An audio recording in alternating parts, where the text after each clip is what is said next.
How to hide messenger notes from someone. Hey there, welcome to Insightful Tutorials. Do you want to hide messenger notes from someone but don't know how?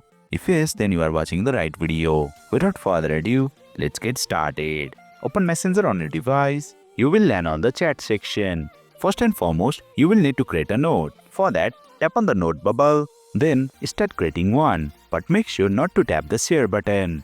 Once created, tap on the blue colored change text available at the bottom.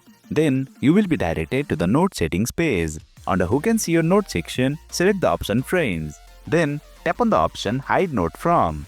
Now, select the people you want to hide your note from.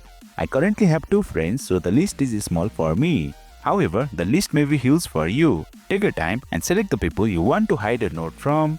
Once selected, tap the Apply option available at the top.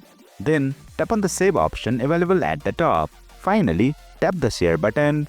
And there you have it. You have successfully hidden your messenger notes from someone.